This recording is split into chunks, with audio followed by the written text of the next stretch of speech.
So welcome back, everybody. Usually after board meetings, you hear me getting interviewed on the various topics of the day and kind of what's going on across the utility. This month, I get the opportunity to interview one of our commissioners, Commissioner John Brown, who's been a commissioner for a number of years for EWEB.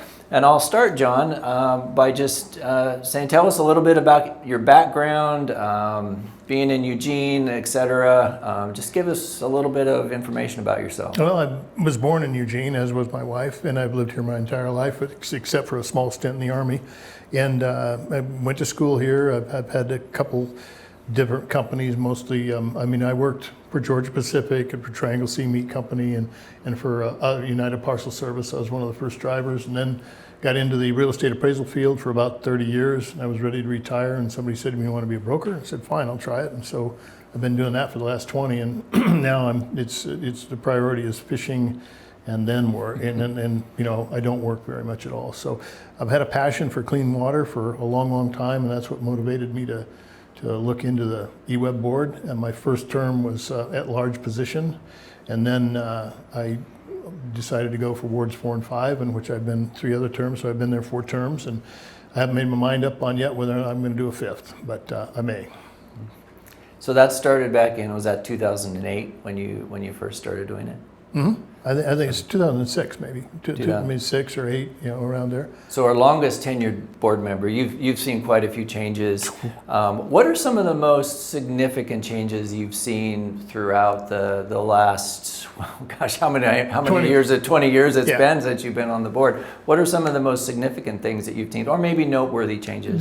One of the biggest changes was the dynamic when we moved from 500 East 4th. When I was involved in that. The decision had been made by a prior board, and to have a quote split operations, and because it was either build a new truck repair facility and operations and water down on the riverfront and continue occupying that prime riverfront with space with industrial use, or move. So they made the right decision, in my opinion, and they moved, and that was huge. It was monumental.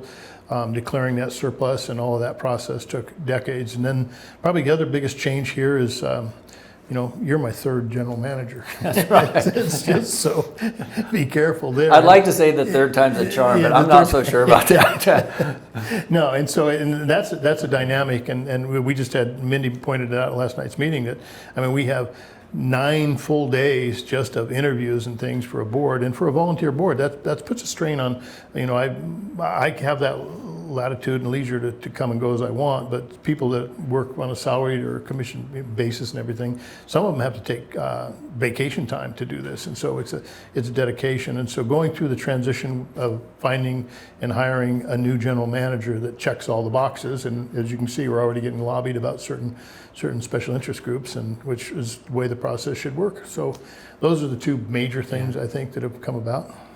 Yeah. So when you think about being on the board, you've been on a number of boards involved in the community as well. When you think about EWEB and the EWEB board, what are the things that you like about that the most, and what are the things you actually dislike about it? Because we want to hear both sides of that. Well, I'll go with the things I dislike about it. Is sometimes, and this isn't a slam on you, but and I'm the guy that gets to the chase, is when somebody gets up there and gives a presentation and reads to us what we have exactly in front of us. And that's either, I don't know why that's done that way, but we can read and we can understand, and we have this presumption that we've already gone through these packets. The thing I don't like about it is when we get a 240, 250 page packet. I'm not going to read it all. There's no way. I'd read the phone book before I do that. But in all seriousness, and it's all relevant information. It's all things we have to have. But sometimes it's the overload and it's the assumption that we're experts in the field, and we're not. Mm-hmm. There's nobody there that has an electrical or water background or public utility background. Yeah. We're lay people that are supposed to represent different geographic portions of the community. The things I like about it is I've been through a lot of unique, dynamic fellow board members, and we've had some challenges and with the dynamics amongst the board. But what I like it when it's working, when you can sit there and we can agree to disagree, and we can have different conversations, and we can still get there and not take anything personal. If we get a 3-2 vote or a 4-1 vote, oh well. I don't agree with everybody. Nobody agrees with everybody 100% of Yeah. the time. So those are some of the things I like about it, is the ability to get there and the assumption of better late than wrong. And we'll go back and redo it if we have to. But it's one of the best places I could imagine to have a career would be at eWeb. Yeah. Well, one of the things that I will compliment you and the present board on, and the boards really that have been part of my tenure in the general manager position, is they've been very respectful, quite functional when you look at comparisons with other boards that you see out in the world. I know that it wasn't always that way. Even at eWeb there were some challenges, but the board, you do your homework, even though it's several hundred pages, you go through, you understand this, and I think staff has a great deal of respect for that, and so I want to thank you and the other board members for that. What do you think, when you look at drinking water and you look at, let's say, energy and electricity, what are some of the sort of the big challenges that you see going forward in either one or the other of those, and how will you kind of approach your role in oversight with that? Well, I'd start with drinking water. That's my passion. There's going to be the pressure. I mean, water is a commodity that, I always say water is more important than electricity. It's really not. They're both hand in hand, in my opinion. But, we can live without electricity. We cannot live without water. And it's a basic life need that we need for a variety of reasons, but just to maintain human life, or any life, you have to have water. And it has to be clean and potable. And so we have the most incredible resource in the world, and it's always an oxymoron to me to put a chemical in to clean it. Just don't get it dirty in the first place, and that's been kind of my focus of why. I go back to even before I was on the eWeb board. We had a house, the Matthews house, was going to fall in the river, and everybody's just going to let it. The feds and everybody's just going to fall in the river. And I couldn't comprehend that. So we went and tore it down. I mean, we just defied the permits and everything, just went and tore it down and kept it out of the river. But the things about that, the challenges for water is going to be the demand. Every small community around here, I think, is going to be pressured with water, and I think eWeb's poised, hopefully, to be a regional water source, because everybody else has a groundwater source and very few surface water sources, maybe except for Junction City and Cottage Grove and Crestwell, but they're all rainwater. It's not glacial fed, and so it's cyclical. And you look at the statistics on the Columbia that we brought up last night, that the water flows are down. And so that's going to be a challenge in the future of maintaining it and keeping it, and then making sure that we can keep the quality and the quantity available for that. And then as far as electricity, the challenges of AI and the challenges of electrification for climate change, and things such as that, and the decreasing supply, decreasing resources, and number two, no way to get it. Even if we had the resources, no way to get it to the consumer. I heard information about that line that they've been working on in Eastern Oregon for 17 years, and now it sounds like it's going to go to a data center. And that line's not going to serve the people that they thought it was going to serve. So there's huge challenges coming up, and the economics, and like we've learned, it's rate increases are regressive, and they take a disproportionate amount of lower income people's disposable income, and it's not something that they have a choice on. They can't just say, well, we're going to just have bacon and eggs for this week. They got to have electricity, they got to have heat, they got to refrigerate their food, they have to have hot water to bathe, and it's not an option. Neither one's an option, and so it's a mandatory thing that they have to have, and we have to help consider to work harder and harder and harder to make the affordability index to where we don't get out of line. Everything we can do to keep rates down is what we're going to do.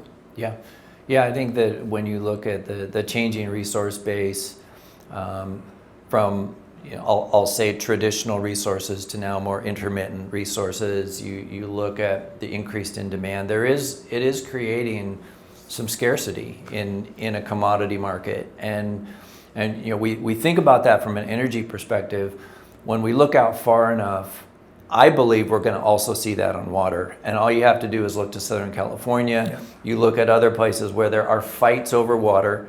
The Klamath was another example where there's a lot of different interests, and I think we will see that at some point and be in a position like other places. You know, I have a house in Bend, and we are only allowed to water certain days of the week. I mean, there's a lot of controls over that, and I think we will see it on the water side in some period of time, just like we're seeing it on the electric side. So what's the biggest decision you've made on the board? I don't think there's one decision that's, all the decisions we make are important. They don't carry the same weight in the repercussions of if we make the wrong decision or whatever. But I mean, the decisions of hiring general managers is the single most important thing that I think I've ever done.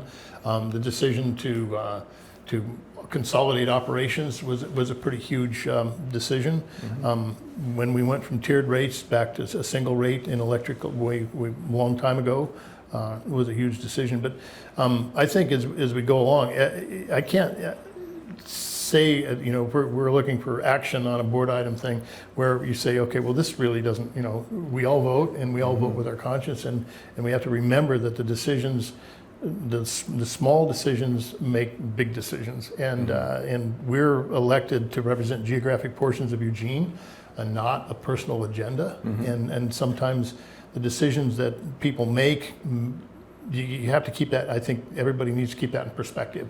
You know, I have to represent a certain demographic in wards 4 and 5 versus somebody like Sonia or somebody like John or Tim. Then they have totally different demographics in their area, and probably people have different desires about what's important to them. Yeah. And so, but there's just been so many decisions that you know, there's been some small things that we've done that when we moved the fuel tank off of Clear Lake.